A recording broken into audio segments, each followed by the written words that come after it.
मम्मा के अंतिम दिनों के बातें सुनाऊंगा, क्योंकि कईयों को ये मालूम नहीं होंगी। पहले भी 2-4 बार ये बातें सुनाई हुई थी, परंतु आज वो उस जमाने के कौन यहाँ होंगे मुझे मालूम नहीं है। मम्मा को अप्रैल 64 में हम लोग बॉम्बे में थे और मधुबन से मम्मा हमारी पंजाब और ये सब जगह पर चक्कर लगाते लगाते कानपुर पहुंच गए थे। कानपुर के अंदर गर्मी की शुरुआत थी, अप्रैल के दिन थे और अचानक हमारे पास कानपुर से फोन आया। हमको ये बताया गया कि कल यहाँ पर मम्मा को एक डॉक्टर को दिखाया गया, मम्मा को छाती पर गांठ दिखाई पड़ती है।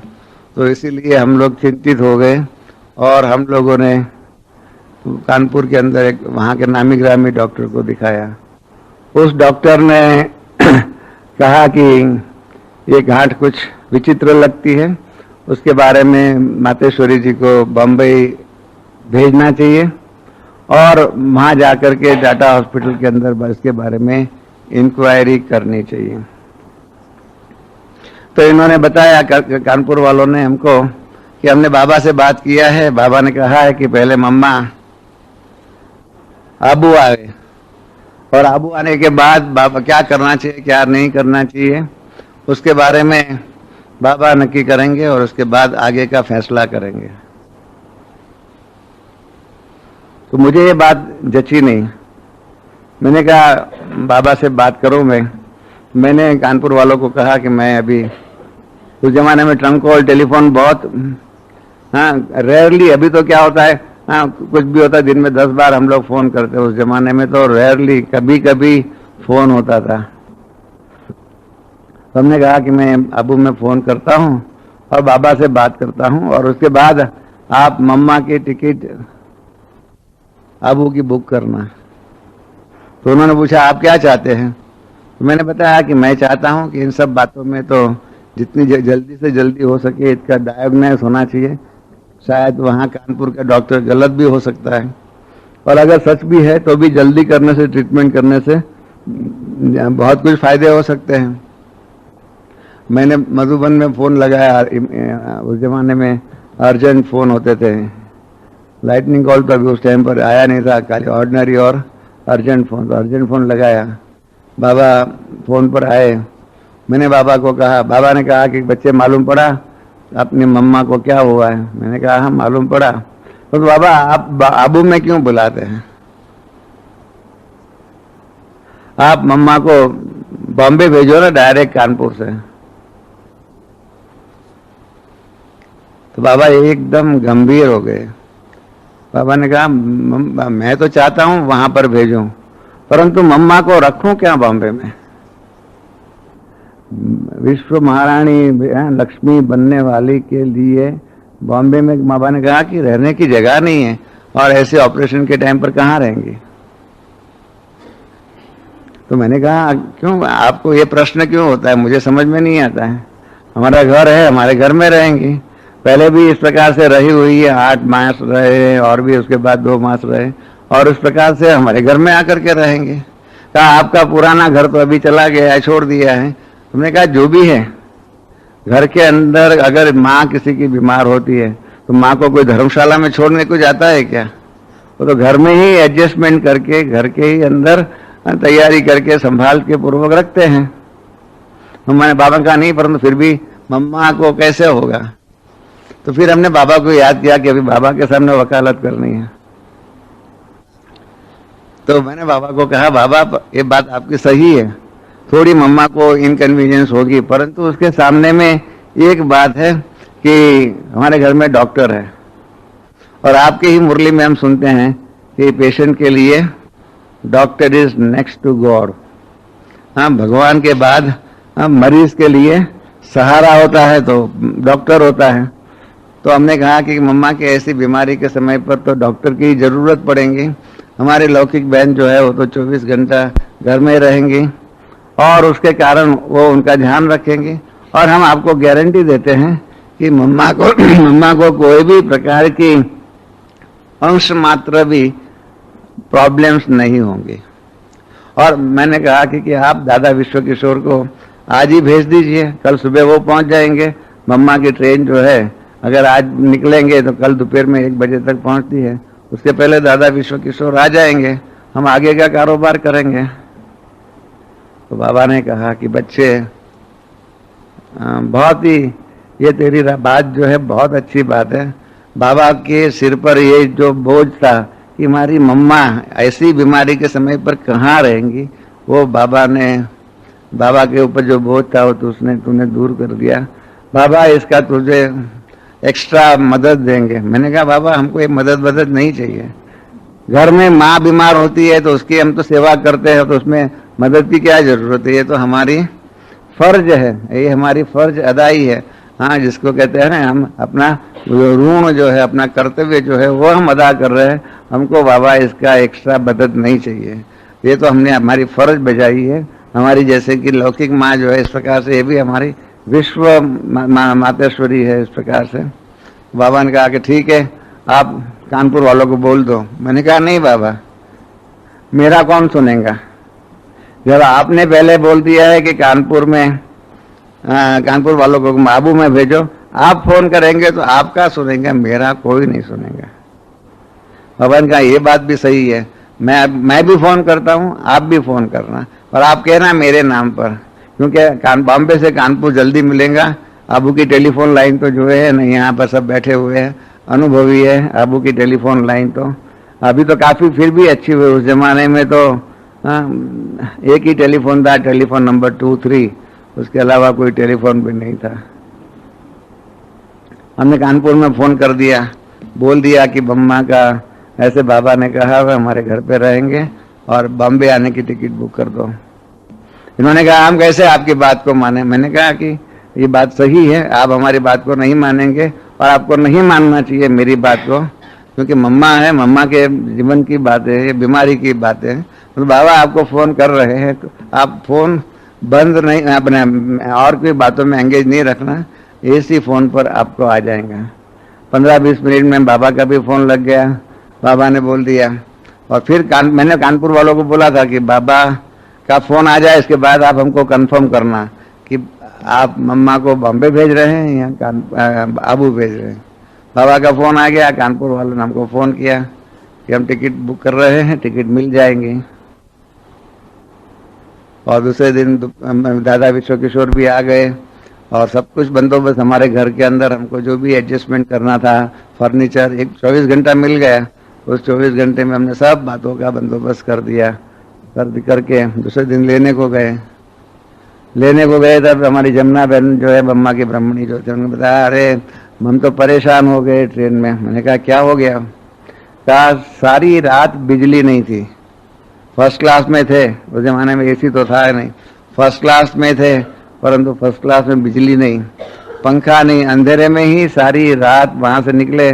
कानपुर से झांसी जाना पड़ता था, झांसी से फिर पंजाब मेल में बॉम्बे आते थे। ऐसा कुछ गाड़ी का चक्कर था। हवाई जहाज तो थे नहीं उस जमाने में इतने, अभी तो हो गया है, लखनऊ बॉम्बे हो गया है, उस जमाने में तो था भी नहीं। तो कहा सारी रात मम्मा परेशानी, पसीना पसीना, गर्मी के दिन। उन्होंने कहा अभी क्या कर सकते हैं। फिर मतलब मम्मा को लेके गए घर पे, और फिर सोचते थे हमको क्या करना चाहिए। दादा विश्व किशोर के साथ हमने नक्की किया था क्या करना चाहिए। हमारे कजिन ब्रदर जो है, उनकी टाटा हॉस्पिटल के अंदर वहाँ के एक डॉक्टर जस्सावाला के साथ उनका परिचय था। तो हमने उनके द्वारा डॉक्टर जस्सावाला से फ़ोन किया कि आपके हॉस्पिटल का, क्योंकि बाबा ने एक बात सिखाई थी कि कोई भी काम करो ना तो बड़े को पकड़ना, बड़े के द्वारा काम करते हैं तो सहज हो जाता है, छोटे से नहीं, ऊपर से नीचू, नीचू से ऊपर मत जाइए, ऊपर से जो बड़े से बड़ा हो उनसे बात करना चाहिए। तो हमने सुबह ही नक्की कर लिया था। तो सुबह ही हमने पूछा था, तो बताया डॉक्टर पे मास्टर करके है, वो टाटा हॉस्पिटल का, जैसे अपने अशोक मेहता अभी थोड़े साल पहले रिटायर्ड हो गया चीफ सर्जन के रूप में, ऐसे डॉक्टर पे मास्टर वहाँ के चीफ सर्जन थे। उनसे हमने मुलाकात रखी शाम को, वो भी आ गए, उनको बुला करके लेके आए हमारे घर पे। मम्मा भी आ गई थी दोपहर में, फ्रेश होकर के हम मम्मा के कमरे में डॉक्टर पे मास्टर, दादा विश्व किशोर और मम्मा की ब्रह्मणी और हमारी बहन के, हम तो बाहर बैठे रहे। और उसके बाद आकर के बताया, बाहर निकलने के बाद डॉक्टर पे मास्टर ने, कि ये गांठ जो है लगती है कैंसर की ही है। तो मैंने डॉक्टर पे मास्टर को कहा, डॉक्टर आप ऐसे नहीं बोलिए, आप बायोप्सी टेस्ट कराइए। आप मालूम है किसके बारे में बोल रहे हैं? हमारी संस्था के आधार स्तंभ ये है, हम सबकी मातेश्वरी है, और उनके बारे में, उनके जीवन के बारे में ये सारी बातें हैं। और आप ऐसा बोलते हैं, प्लीज थिंक ट्वाइस। बायोप्सी जब तक नहीं होती तब तक ऐसा मत बोलिए। डॉक्टर पे मास्टर मेरे सामने देख करके ऐसा बोलता है कि मिस्टर शाह, अंग्रेजी में बोला, this is my 40 years experience. 40 साल से मैं इस प्रकार की गांठ को देखते आया हूँ, इस प्रकार की जो है मेलिग्नेंसी जो है उसको मैं देखते आया हूँ, और इस प्रकार की गांठ जो है ना वो कैंसर की ही होती है। मेरा 40 साल का अनुभव है। How can I deny my experience? मैं मेरे अनुभव को, अनुभव जो मेरा है उसके आधार पर कह रहा हूँ, मेरा अनुभव ये है। मैं कैसे कहूँ कि मेरा अनुभव ठीक नहीं है? मेरा 40 साल का अनुभव, मेरी सारी जिंदगी कैंसर के पेशेंट के साथ गई है। हमने कहा ठीक है, फिर भी हम आते हैं कल आपके हॉस्पिटल में उनको दाखिल करने के लिए। हॉस्पिटल में गए, दूसरे दिन दादा विश्व किशोर और हम दोनों गए, एडमिशन फॉर्म भरा। उसके अंदर पहला सवाल आया, उनकी आमदनी कितनी है? मम्मा की आमदनी कितनी है? मम्मा की तो खुद की तो कोई कमाई तो थी नहीं। हमने कहा 0। तो इन्होंने कहा तो 0 है तो मुझे ऑपरेशन कैसे हो सकता है? यहाँ आमदनी नहीं है, कुछ नहीं है। हमने कहा हम बैठे हुए हैं ना, आपने तो पेशेंट की आमदनी पूछी, हम लोग सब बैठे हुए हैं ना, आप जितना भी खर्च कहेंगे इतना करने लिए तैयार है, परंतु पेशेंट की आमदनी कितनी है? वो 0 है। तो कहा आप सबकी कितनी भी आमदनी है, हमको पेशेंट के आमदनी के आधार पर नक्की करना होता है कि उनका हॉस्पिटल में रहने का खर्चा कितना होगा, ऑपरेशन का खर्चा हॉस्पिटल में रहने का खर्चा कितना होगा, ऑपरेशन का खर्चा कितना होगा, ये सारा ही खर्चा कितना होगा हम उनके खुद की आमदनी के आधार पर नक्की करते हैं। आप सबकी आमदनी के आधार पर नहीं। आप भले लाखों रुपया खर्च करने लिए तैयार हो, परंतु पेशेंट का तो हमने कहा 0 है। तो इन्होंने लिख दिया फ्री, ऑपरेशन फ्री। रहने के लिए उन्होंने पूछा किस में रहेंगे? हमने कहा फर्स्ट क्लास में। तो इन्होंने फर्स्ट क्लास भी फ्री में कर दिया, ऑपरेशन भी फ्री, हाँ डॉक्टर पे मास्टर का भी फ्री, सब कुछ फ्री हो गया। इन्होंने कहा ये पेशेंट तो हमने पहली बार ऐसा देखा जो फर्स्ट क्लास में जाता है परंतु उसकी आमदनी 0 है। हमने कहा हकीकत यही है, आपने हमारी सबकी आमदनी का नहीं पूछा होगा, पेशेंट की खुद की आमदनी है, वो हमारे लिए जो है हमने हंसते हंसते कहा ये विश्व महारानी, विश्व की लक्ष्मी बनने वाली, परंतु संगम युग में उसकी आमदनी 0 थी। ये कितना कॉन्ट्रास्ट। एक जमाने में मतलब सतयुग के अंदर सारी लक्ष्मी जो उसको कहते हैं वो सब उसके पाँव में होंगी, उसके हाथ में होंगी।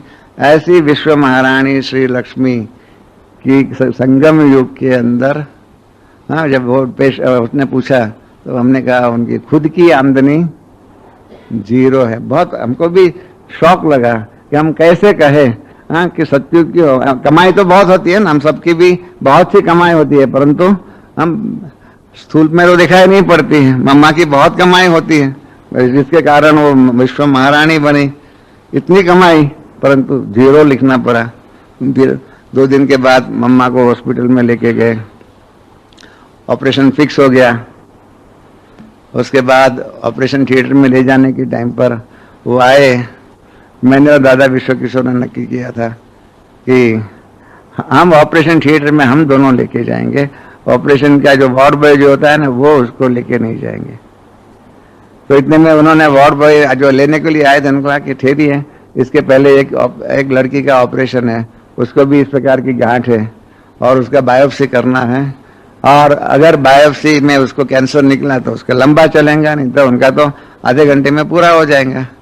तो हम लोग तो बहुत खुश हो गए कि जैसे, क्योंकि उसके बाद में हम वहाँ खड़े रहे ऑपरेशन थिएटर के बाद, तो बाद में मालूम पड़ा, उसके बायोप्सी करने के लिए भेजा तो रिपोर्ट आया उसको कैंसर नहीं है।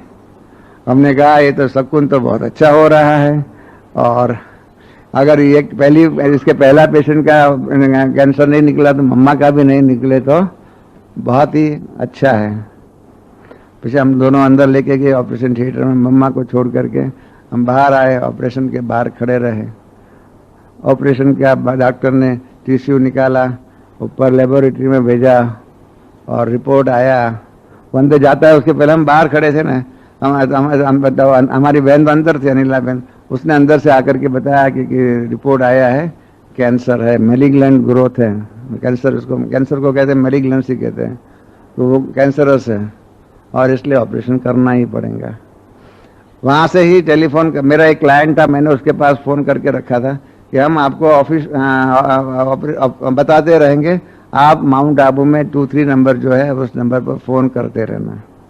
हम वहाँ से सीधे ही हम जैसे मालूम पड़ा कि मेलिग्नेंसी है वो बाबा को बताया, फिर ऑपरेशन हुआ वो बताया, वो सारा ही बता करके जैसे जैसे ऑपरेशन बाहर निकले मम्मा आए वो भी बताया, और बताया कि सारा ही इस साइड का जो भी है वो काटना पड़ा। वो सारा ही जो भी अनिला बहन ने बताया, डॉक्टर ने बताया था, वो हमारे अनिला बहन अंदर ही थी, तो वो सारा ही बाबा को बताते रहे।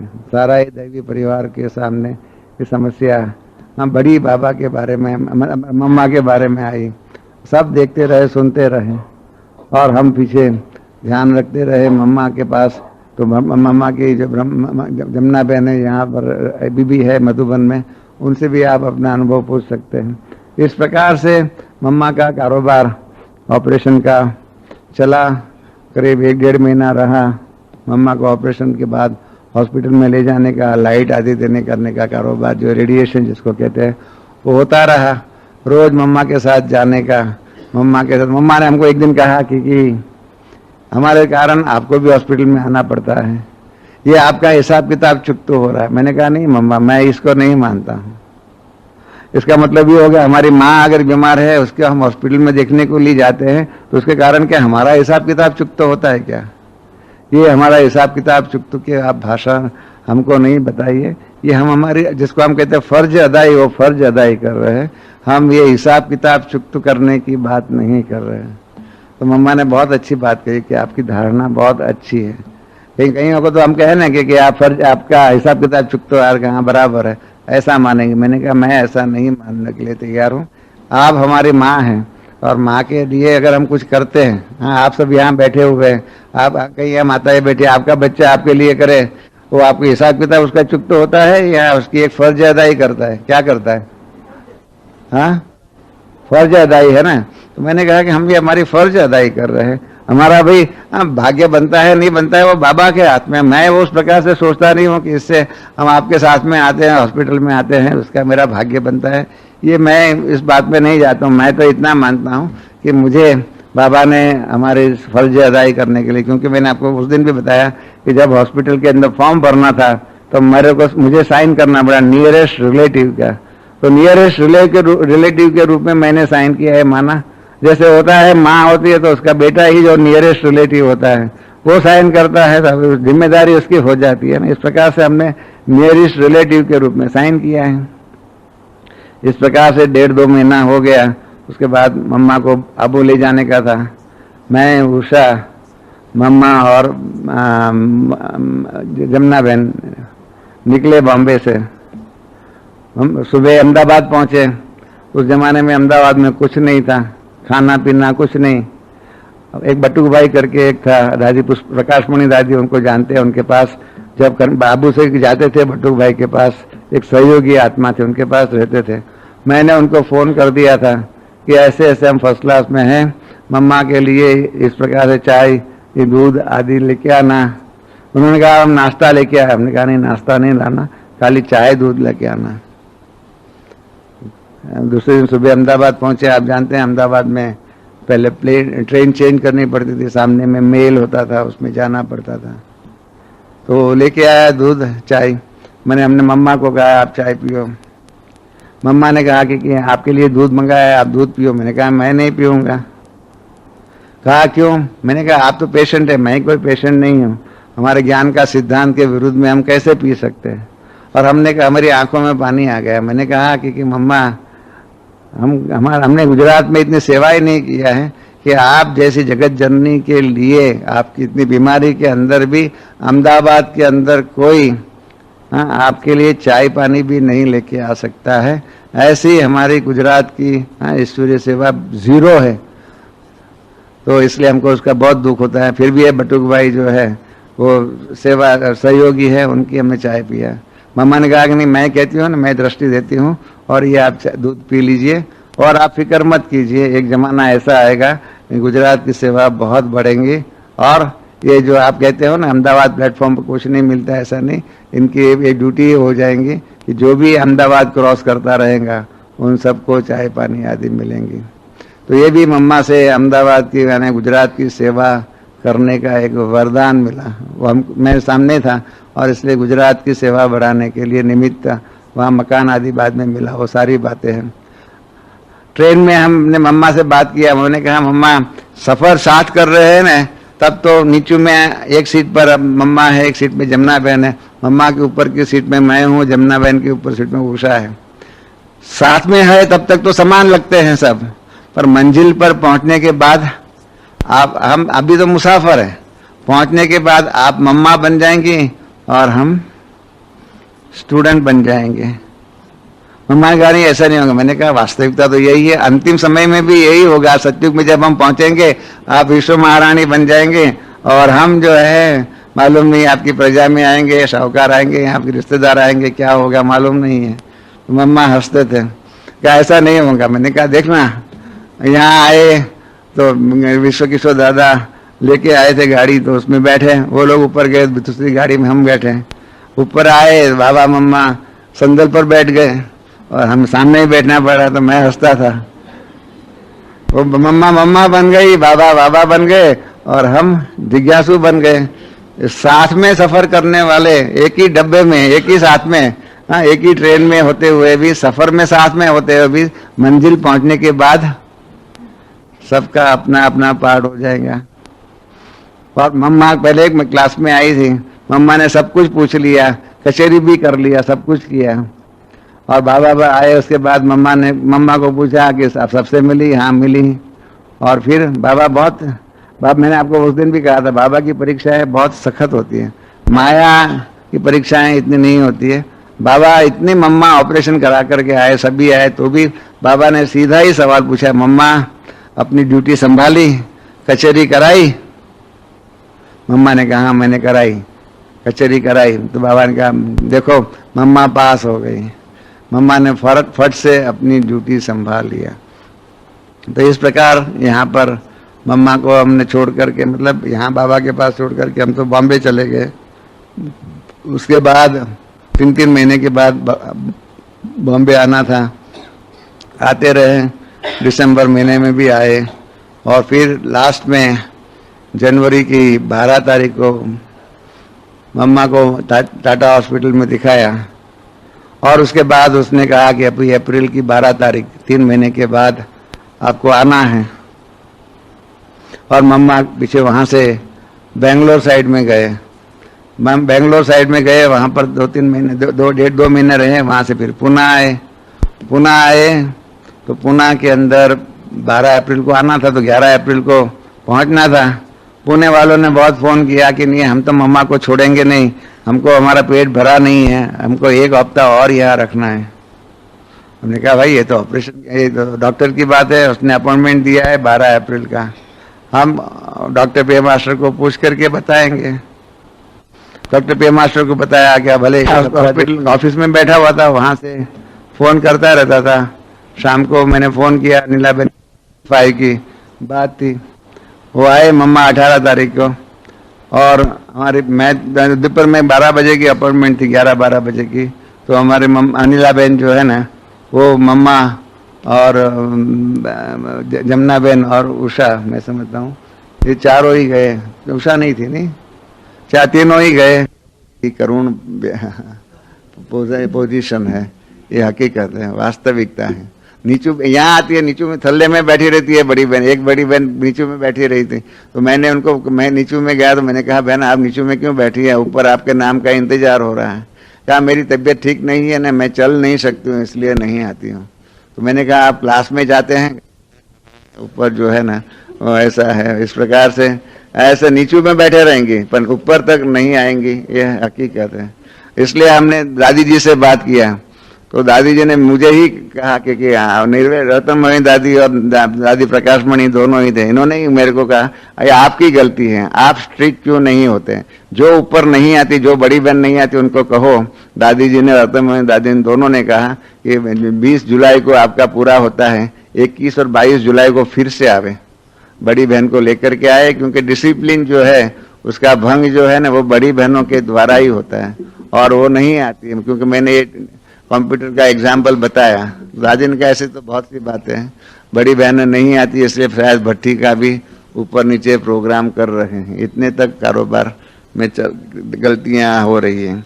तो ये हिसाब किताब रखने की विधि में भी पड़ गया था, काला हो गया था। मैंने देखा कि ऐसा क्यों है, आज डॉक्टर ने कुछ बोला है ऐसा लगता है। तो मैं अनिलाबेन को हमारे बाहर गैलरी में लेके गया, तो मैंने पूछा आपका मुख काला क्यों हो गया है, मुख पीला क्यों हो गया है। डॉक्टर ने क्या बोला बताओ, तो गोल गोल बोलने लगी। मैंने कहा नहीं, मेरे को गोल गोल नहीं सुनना है, आप सच बताओ क्या बताया डॉक्टर ने। तो उन्होंने कहा कि तुम सुन नहीं सकेंगे, ऐसा सुनाया है। मैंने कहा आप मेरी फिक्र मत करो, वास्तविकता जो होगी, will have to face reality. तो इन्होंने बताया कि डॉक्टर पे मास्टर ने कहा है कि ये जो कैंसर जो है छाती तक था ना, अभी जिसको अंग्रेजी में कहते हैं वाइल्ड फायर, कि माफिक ये लंग्स के तरफ जा रहा है। तो मैंने कहा उसका उपाय क्या, डॉक्टर ने क्या बोला, कहा इसका कोई उपाय नहीं है। तो फिर हमने पूछा कि इसका अर्थ क्या, तो डॉक्टर पे मास्टर ने कहा कि अभी इसका अर्थ यही है कि 3-4 महीने तक ये पेशेंट रहेगा, उसके बाद इसका शरीर छूट जाएगा। मैंने कहा इम्पॉसिबल है, नहीं होना चाहिए। डॉक्टर पे मास्टर कौन होता है, कहा नहीं, इसने जो बताया, उसने जो भी देखा सब किया उसके आधार पर बताया है। मैंने किसी को नहीं बताया, हमने अनिलाबेन को कहा कि ये बात आप अपने तक ही रखना, मैं इसका प्रयत्न करता हूँ और ये पे मास्टर झूठा होगा और मम्मा हमारी बच जाएंगी। हाँ भले। दूसरे दिन सुबह भोजन करके जैसे ऑफिस में जाता, मैं गया, शील दादी अपने घर पे थी, शील दादी के पास में गया और शील दादी को कहा कि मुझे अर्जेंट काम है अव्यक्त बाप दादा से, और अव्यक्त बाप दादा को कहो कि नीचू आपके तन में आए और मुझे इनसे आपसे बात करनी है। तो शील दादी ने कहा बाबा कोई वांदा वखर नहीं है कि जो तुम्हारी बात सुन करके नीचू आएगा, अगर संदेश देना है तो दे दो, मैं कल सुबह बाबा से पूछ करके बताऊंगी। मैंने कहा नहीं, बात ऐसी है, मैं आपको संदेश भी नहीं सुना सकता, और आप बाबा के पास जाइए, मुझे 100 के 101% विश्वास है बाबा आएगा आएगा और आएगा। आप बैठो तो सही ध्यान में, अगर बाबा आपकी रस्सी खींच लेते हैं तो आप जाओ। कहा क्या है वो बताओ ना। मैंने कहा नहीं, ये मैं नहीं आपको बता सकता हूँ, एकदम प्राइवेट है, कॉन्फिडेंशियल है। आप जानते हैं बाबा के कारोबार में तो बहुत सी बातें प्राइवेट होती है, आपके पास भी कई प्राइवेट बातें होती है, आप कहाँ सब हमको सुनाते हैं, मैं हमारी सब बातें आपको सुनाऊं। ऐसे कह करके उनको टाला। ध्यान में गई बाबा के पास और 5 मिनट में बाबा आए।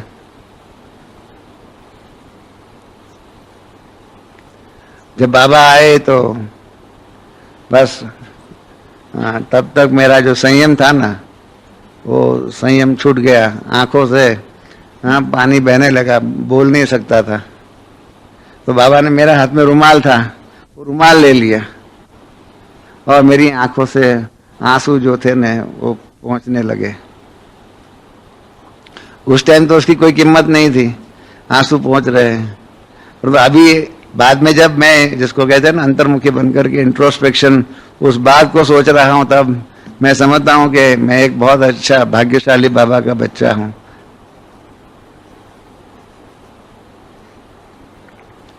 जिसके आंसू बाबा पहुंचे। फिर हमने बताया कि ऐसे ऐसे डॉक्टर ने बोला हुआ है, और डॉक्टर के हिसाब से अभी पेशेंट की लाइफ 3-4 महीना है। बाबा ये बात हो नहीं सकती है, ये इसके लिए सुप्रीम डॉक्टर भी आप है, सुप्रीम जज भी आप है, सभी आप हैं, आपके हाथ में ये केस है। आप को अभी दवाई देनी है, आप मेरे को दवाई बताओ, हम वो दवाई करेंगे। मम्मा को बचाना ही है किसी भी हालत में। तो जब मैंने ऐसा कहा था, बाबा मुस्कुराने लगे। बाबा ने कहा, नहीं बच्चे, ड्रामा का भावी यही है, इस ड्रामा के भावी को बाबा भी चेंज नहीं कर सकते। मैंने कहा, नहीं बाबा, आपको चेंज करना ही होगा। आप हमारे भक्ति मार्ग के तो भगवान, आपसे आप जानते हैं, मैं भक्ति मार्ग का भगवान के बारे में पहले से ही आप बाबा को कहता आया हूँ कि मुझे भक्ति मार्ग का भगवान ज्यादा प्यारा है अपने ज्ञान का मार्ग का भगवान से, क्योंकि हमारा भक्ति मार्ग का भगवान तो करतुम अकर्तुम अन्यथा करतुम होता है, जो चाहे जैसा चाहे जितना चाहे वो कर सकता है। आपको इस बारे में करना ही होगा। भगवान का, नहीं बच्चे, इसमें जिद नहीं करो, ये ड्रामा की भावी है। मैंने कहा, बाबा आप भी नहीं कर सकेंगे तो हम किसके पास जाए? आप भी नहीं कर सकते, ड्रामा भी नहीं कर सकता है, ये ड्रामा की यही भाई है, तो भाभी है तो हम क्या करें? तो बाबा ने कहा कि तुम बच्चे, तुमको एक काम करना होगा। मैंने कहा, बोलो। कहा, मैं ये संदेश को नहीं बताऊंगा, मैंने तेरे आंसू भी इसलिए तेरे रुमाल से पहुंचा, नहीं तो इसके साड़ी से भी पहुंच सकता था, पर इसके साड़ी से पहुंचता था ना तो साड़ी गीली होती थी, उसको समझ में आ जाता था कि तुमने रोया है और बाबा ने आंसू पहुंचे हैं। तो इसलिए तुमको अपनी स्वस्थता धारण करनी होगी। तुम्हारा रुमाल भी गीला होगा तो उसको मालूम नहीं पड़ेगा, मैं संदेश को नहीं बताऊंगा। और तुम्हें एक कागज पर लिखना होगा, कागज मम्मा के ऊपर लिखो कि कल डॉक्टर ने ऐसा ऐसा कहा है, आगे का भविष्य आपके 3-4 महीने की ही जिंदगी है। मैंने कहा, नहीं बाबा, ये मैं नहीं लिखूंगा। भगवान के बच्चे, आपको लिखना ही होगा। मैंने बाबा को कहा, बाबा, गुजराती में कहा, बाबा आप बहुत कठोर है, माना पत्थर हृदय है, पत्थर हृदय है, आप हमारे से बहुत कुछ चाहते हैं, मेरी शक्ति के बाहर की बात है। कौन ऐसा बच्चा होगा जो अपनी माँ को लिखे कि माँ अभी तेरा 3-4 महीना ही बाकी रहा हुआ है, 3-4 महीने के बाद तेरा शरीर छूटने वाला है? ऐसा कौन बच्चा लिखेगा? कोई लिखेगा? बहुत कुछ। अभी तो बहुत प्रेम से कह रहा हूँ, उस टाइम तो आंख में आंसू बहता जाए और मैं कहता जाऊँ, बाबा बहुत कठोर है, बहुत पत्थर दिल है, ये सारा ही मैं नहीं कर सकता हूँ। बाबा ने कहा, नहीं तुम्हें ही करना होगा, बाबा तुमको मदद करेगा, बल देगा। मैंने कहा, नहीं बाबा, मेरे से नहीं होगा। बाबा ने कहा, नहीं तुमको ही करना होगा, ये आज रात को जाकर के ऑफिस में जाकर के बैठो, पत्र लिखो, मम्मा को दो, मम्मा को देने के बाद पत्र मम्मा से हाथ से ले लो और एक लिफाफा में डालो, उसके ऊपर लिखो, हाँ साकार ब्रह्मा बाप को ही मिले, ऐसा लिखो। उसके बाद एड्रेस करो और ब्रह्मा बाबा के साथ में चिट्ठी उसमें लिखो कि ये बाबा ब्रह्मा बाबा पढ़े, क्योंकि बाबा ने कहा तुम्हारा अक्षर ही बाबा पढ़ते हैं और कोई नहीं पढ़ता है, मेरे अक्षर जो है ना बहुत टेढ़े मेढ़े हैं, तो बाबा ही पढ़ सकते थे और कोई यीशु दादी भी नहीं पढ़ती थी, वो भी नहीं पढ़ सकती थी। बाबा ने कहा तेरा पक्ष तो पढ़ता है, बाबा ही पढ़ता है, और बाबा को लिखो कि ये पत्र पढ़ करके फाड़ करके फेंक दे, ये बात किसी को भी नहीं बतानी है। आप मतलब मम्मा बाबा और मैं रमेश और अव्यक्त बाबा, इनके सिवाय कोई भी मालूम नहीं पड़े। हमने कहा हमारी बहन को, अनिला बहन को भी नहीं बताना है, किसी को भी नहीं बताना है। मैंने कहा बाबा हमने तो लास्ट में आपसे बात किया है, लास्ट अंतिम, हाँ जितना हो सके इतना आपसे पुरुषार्थ करवाया मम्मा की जीवन बख्शाने के लिए। करीब 1-1.5 घंटे तक बाबा बैठे, बाबा ने हर बात से बहलाया किया, मेरा मूड जो है बाबा ने शक्ति दिया, सब कुछ किया। और बाबा गए, उसके बाद शीलबेन वापस आई, कहने लगी क्या हुआ, एक डेढ़ घंटे तक क्या बात किया? मैंने कहा कारोबार की बातें थी, आप बताओ तो सही। मैंने कहा बताने की तो कोई बात नहीं है, कारोबार की बात है। मैं जाता हूँ। ऑफिस में गया और बाबा ने जो शक्ति दिया था ना, उस शक्ति के आधार पर 5-6 बार कागज लिखा, फाड़ दिया, लिखा फाड़ा, लिखा फाड़ दिया, फाड़ दिया। हिम्मत ही नहीं होती थी। कैसे हो जाए? आप सब यहाँ बैठे हुए, भाई लोग बैठे हुए, आपको आपकी मम्मा के मातेश्वरी के बारे में कहने को, लिखने को आ जाए, ये माँ आपका जीवन अभी 4 मास का ही रहा हुआ है, हिम्मत है आप में, ताकत है, आप लिखेंगे? इतने भाई लोग यहाँ बैठे हुए हैं, दिल कैसे चलेगा? आखिर में लिल करके लिख लिया, करके बंद कर दिया। शाम को 6 बजे, पहले भी नहीं गया, पहले जाओ तो भी सबको शंका हो जाए। घर में गया, भोजन कराया, उसके बाद मम्मा को कहा कि आपसे मेरे को अर्जेंट प्राइवेट बात करनी है। मम्मा और हम दोनों बैठे थे। मैंने मम्मा को कहा कि आज एक चिट्ठी आई है, ये चिट्ठी आपको पढ़नी है। मम्मा ने पूछा किसकी चिट्ठी आई है? मैंने कहा अव्यक्त बाप दादा की चिट्ठी है, मेरे द्वारा लिखाई है, लिखाने वाला वो है, लिखने वाला मैं हूं। मम्मा ने पढ़ा, पढ़ने के बाद खाली यही कहा, ड्रामा की भाभी, कह करके जैसे मैंने कहा बंद कर दो, बंद कर दिया, लिफाफा में डाल करके मुझे वापस दिया। कहा अभी क्या करना है? मैंने कहा ये मैं कल बॉम्बे मतलब आबू में भेज दूंगा। तो ये बहुत कठिन दिन था, जो है ना 19 तारीख के बाद का 20 अप्रैल का जो दिन था ना, वो मेरी जिंदगी का मैं समझता हूँ बड़े से बड़ा पेपर हमने दिया, ऐसा पेपर। हाँ, परंतु जब बाबा ने कहा था तो दिल के ऊपर पत्थर रख करके उस कार्य को किया।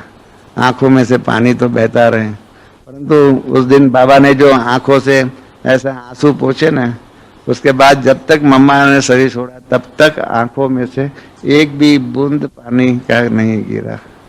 ऐसी बाबा ने आशीर्वाद को, बल को, शक्ति को, जो भी दिया।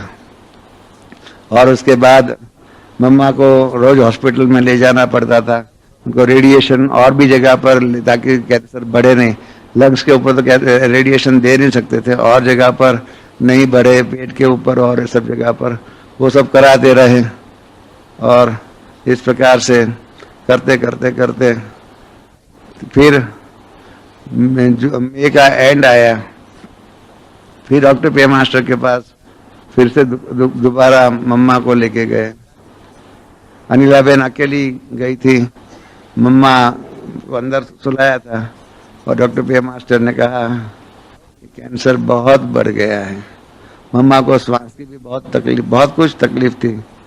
कहा कि इसको अभी और कोई दुनिया की दवाई काम में नहीं आएगी, उसको जहाँ चाहिए जहाँ लेके जाओ, शांति से वहाँ रहे और शांति में ही अपना शरीर छोड़ने दो। तब अनिला बहन को ख्याल में आया कि अभी बाजी हम हार गए हैं। और फिर हमने बाबा को फोन किया। डॉक्टर कहते हैं कि अभी उसको आबू ले जाओ, आबू भेजो। तो बाबा ने कहा कि ठीक है भेज दो। तो फिर 4 टिकट बुक कराई। बाबा मतलब मम्मा, जमुना बहन, अनिला बहन और बाबा का लौकिक बच्चा नारायण, ये 4 लोग गए। अहमदाबाद में चेंज होकर के फिर गए, आबू में पहुंचे। हमको रोज समाचार बाबा फोन के द्वारा, अनिला बहन के द्वारा मिलता था। और यही बाद में अनिला बहन भी आ गई। दिन प्रतिदिन तबीयत बिगड़ती जा रही है, बिगड़ती जा रही है। और उस दिन मैंने आपको बताया कि गुरुवार के भोग के दिन हमने शील दादी को कहा कि बाबा के साथ, बाबा के पास हमने आज तक कुछ नहीं मांगा है, हम यही मांगना है कि मम्मा की अंतिम समय पर हम वहां पर उपस्थित रहे। शील दादी ने एकदम गुस्सा किया, अरे तुम्हारे मुख में से ऐसा शब्द निकले, तुमको लज्जा नहीं आती है कि मम्मा की अंतिम समय पर मैं हाजिर रहूं? मम्मा हमारी शरीर छोड़ने वाली ही नहीं है। मैंने कहा मम्मा तो शरीर छोड़ने वाली नहीं है, वो तो मैं भी जानता हूँ, तो फिर भी आप बाबा को कह कर रखो। अगर नहीं छोड़ने वाले होंगे तो बाबा कहेंगे कि ठीक है बच्चा है, तुम्हारी फालतू बातें हैं, मम्मा को शरीर छोड़ने वाले नहीं है। मम्मा क्या बाबा क्या जवाब देते हैं, आप जानो, मैं क्या जानूं, आप बाबा को बताना। कहा मैं बताऊंगा, बाकी तेरा ये बकवाद है, ये ऐसा तुम्हें नहीं बोलना चाहिए, तुम्हारे को अक्ल है या नहीं। ऐसा शील दादी ने मुझे बोला, क्योंकि मम्मा के प्रति स्नेह के कारण, और कुछ नहीं था। फिर संदेश लेके गई, इन्होंने आकर के बताया कि मम्मा, बाबा कहते हैं ड्रामा में जो होगा वो सब ठीक ही हो जाएगा, वो जो भी बच्चे की इच्छा है पूरी हो जाएंगी। तो तब शील बहन को लगा कि जो बाबा ने जब कहा बच्चे की इच्छा है वो पूरी हो जाएंगी, तब शील बहन को थोड़ा सा संशय पड़ा। पर हमने किसी को नहीं बताया था। फिर तो आप जानते हैं कि मम्मा का शरीर छूटा। हम लेने के लिए हम निकलने वाले थे, हम नहीं निकले। निर्वैर भाई, अपना दादी प्रकाशमणि और एक सीता माता थी, वो निकल गए। हमारी लौकिक माता शांता माता तो आबू में ही थी। हम लोग फिर दूसरे सुबह प्लेन से निकले। मैं था, उषा थी, नलिनी बहन थी हमारी, नारायण बाबा का लड़का था वो था, और अपना ये चंद्रू भाई करके हैं, खरीदी डिपार्टमेंट में है, उनके लौकिक पिता बाबू भाई, वो 5 लोग थे। हम लोग निकले अहमदाबाद से। एयरपोर्ट से हमारे क्लाइंट आया था, उसने टैक्सी करके दिया, महसाणा आए।